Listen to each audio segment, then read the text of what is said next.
The Word of God is alive and powerful, sharper than any two-edged sword, piercing even to the dividing asunder of the soul and spirit, and of the joints and the marrow, and is a critic of the thoughts and intents of the heart. All Scripture is God-breathed and is profitable for doctrine, for reproof, for correction, for instruction in righteousness, that the man of God might be mature, thoroughly furnished unto all good works. Maayong adlaw sa tanan natong mga subscribers, atong followers, and fellow believers. Welcome now sa atong adlaw-adlaw nga pagtuon sa pulong sa Dios ug aniya pa kita magadupot sa atong tun-anan, the doctrine of sin. And I think mahuman nato kini niining maong session karon. Okay? So, we'll go right away to our routine.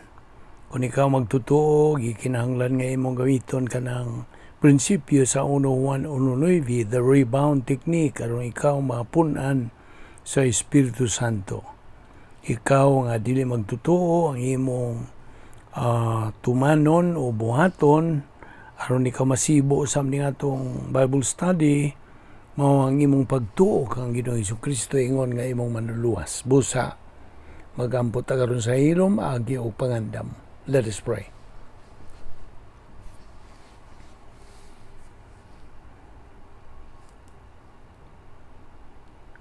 Balaan na mo nga Dios, nagapasalamat kami kanimo nining layan sa mga adlaw nga imong ipadangat sa among kinabuhi, uban ni kami karon sa among pagpadayon sa pagtuon sa imong balaang pulong. Pinagis pagtudlo ka na mo sa balang Espiritu Santo. Salamat. Di nga mong Bible study pinagis sa YouTube, ubo sa Balbido Evangelistic Ministry, kining tanan, among ipasalamatan sa ngalan ni Ginoong Hesukristo. Amen. Okay. Padayon ta sa atong pagtuon o sa akong ang ginaingon. I think mahuman nato ni karon ni atong session karon sa pagtuon ining bahin sa sala. Therefore, we move forward. Adto ta sa verse 19. And you know what particular chapter or text nga atong isgutan. Okay, verse 19. Nagsulti ka na false witness who utters lies and one who spreads strife among brothers. Now, unsa maning false witness? Kanabang mohimo kag testigo nga mauna bisag dili, right? Bisag di tinuod. Now, makahimo ba ang Kristohanon o ingon ini? Makahimo ba ang magtotoo na? You see, ang nakagrabe man God ining false witness. Tungod kay malawgaw ang sitwasyon, di ba?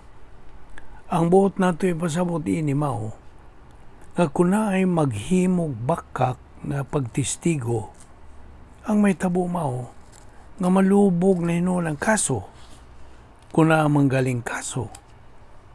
Now, ang iyang tuyo mao ang paglubog sa kaso. Now, a false witness is one who lies and makes it impossible to bring out the facts. A false witness who utters lies and one who spreads strife among brothers. Meaning, sa mga kaigsuunan, mga Kristohanon, sowing discord or strife between the brethren. Kini, it refers to playing one person against another. Nagasabot ka ba gining playing one person against another? Sabong-sabong ba? Noon ay but pasabutan na. Sabungon. Naibaw na ba tag kinsa ng tawana? Kusog maingon anak. Di ba?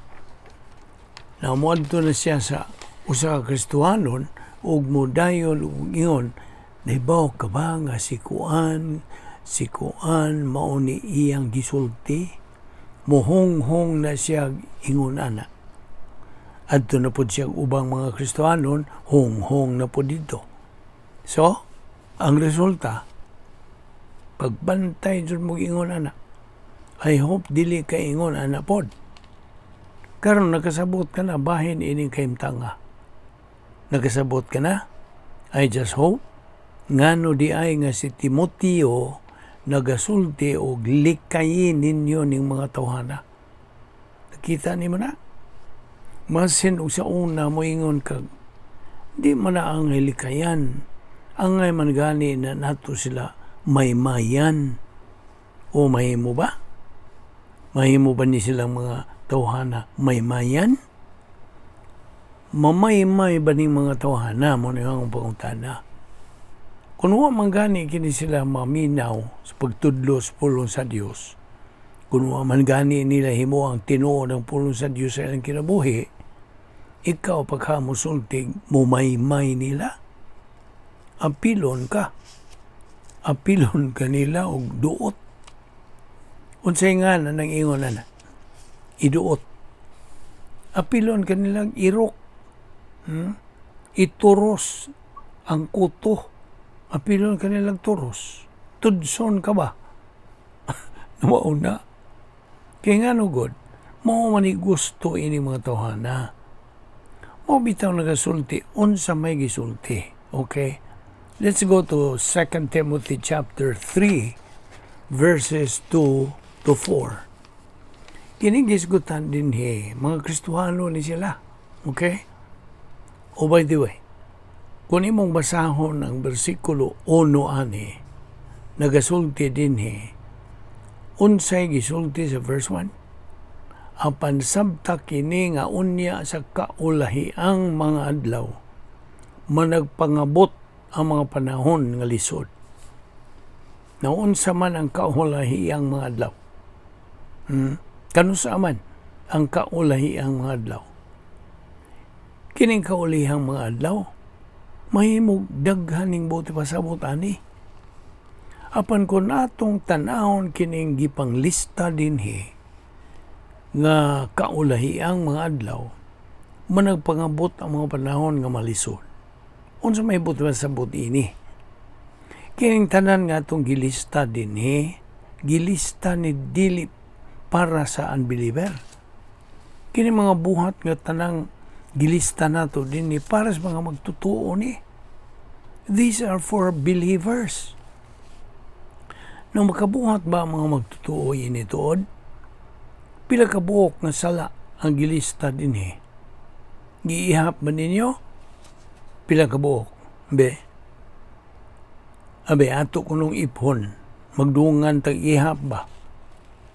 Na ay lovers of self, lovers of money, boastful, arrogant, revilers, disobedient to parents, ungrateful, unholy, unloving, unreconcilable, malicious gossips, without self-control, brutal, haters of good, treacherous, reckless, conceited, lovers of pleasure rather than lovers of God. Pila? Pila to sila? 18 or 19. Tiyaw mo na, pertindagan na. Tanaw ra gud ni gipanglistang mga sala nga gipamutang din Dili ini mga sala gilista para sa mga unbeliever. Para ni mga magtutuo, mga believers. Ang ay pabagong listahan ng mga sala, mga unbeliever, mga dili magtutuo gud sila. Di na kinahanglang listahan ng mga sala ang mga unbelievers. Kaya nga naman, tungod kay mao na may ilang naandang gipamuhat. That is already part of their life. Way of life naman na nila. Ang mga magtutuo, mga believers, mga ibuti pa sa ani nga sa kaulahiang mga adlaw managpangabot ang mga panahon ng mga lisod. Unsay buti pa sa ani? Ang buti pa sa ini mo nga kung ikaw usa ka magtutuo nga nagapadayon sa pagkamasukihon, nagapadayon sa pagkabadlungon, nagapadayon sa pagkakarnal, nga way undang, maabot ang mga panahong lisod. tungod kay musud ka na sa imong kahulayang mga adlaw alang niya na. Nakasabot ka ba? Wani maghisgot nga kahulayang mga adlaw nga hapit na. Moingon ka tingali, o bitaw tinuod. Ingon ana na bitaw ang mga tao ron. Nga naman di ay sa una. Di ay ingon ana. Diin man gikan kini mga butanga. Di magikas kinaya makasasala. Nga mo ay nagalihok diri ka na to. Nausab na di ay. Ang mga kinaya makasasala ron og sa una pa. Maurag hapon. So, dili ta magic ani ug moingog kini ilhanan nis kaulay ang mga adlaw. Dili ni ilhanan.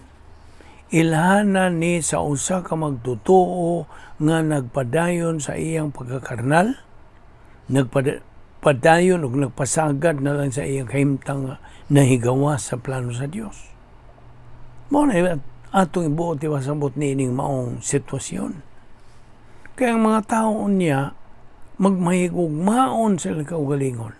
Mga hinapi, tigpagawal, hambugiro, tampalasan, masukihon sa mga ginikanan, walay igabalos, dili Diyos nun, walay pagbati sa paghigugma, dili malukmay, tigbutang-butang, mapatuyangon, mabangis, dili may gugmaon sa maayo, mabudhion, madali-dalion, tigpaburot, na nagayigugmas kalipay, inay sa Diyos hinoon.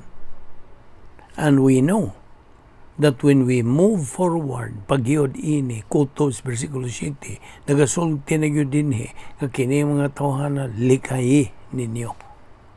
O tayo itong gisigutan nga, likayi ninyo. Unsa may buot sa butaan lovers of self, lovers of money, boastful, arrogant, revilers, disobedient to parents. No. Ato na kung isgutan sa tagsa kung unsa ni sila. Aron maklaro na to. O mao na atong sugdan sa pagtuon sa sunod natong pagtuki bahin nining pagtulunan about sin may tungod sa sala. Tagsa ang natos paghisgot kini. So gidapit ka sa pagpadayon sa pagsunod ning atong pagtuon sa balaang pulong sa Dios. Magampo ta. Amahan among langit nun, salamat nining grasyang among gipaymuslan pagtuon sa imong balaang pulong niining pagtulunan bahin sa sala. Salamat o Diyos sa imong pagpatinaw kanamo niini mga butang kinahanglan among masayran, dili kami mahisukamod sa among pagpadayon sa pagtubo, na dili kami mapapagan pinagi niining maong mga butanga. Saka grabe ang epekto sa mga sala nga among buhat. Salamat o Diyos sa imong patinaw kanamo nini mga butanga inaot nga kini mahimong dugang panalangin sa among kinabuhi. Uban ni kami sa among pagpadayon sa pagsibog sa unahan sa among Kristohanong pagkinabuhi. Hangtod magkambuot kayo damo ang among tumong nga mong espirituhanong pagkahamtong. Madiin mo ka na ang dapit o ang kami. Manag-iyan na niya ng katakos sa pagkinabuhi. Paghimaya kanimo. Salamat ning grasya sa ngalan ni Ginoong Jesucristo. Kining tanan namong giampo. Amen.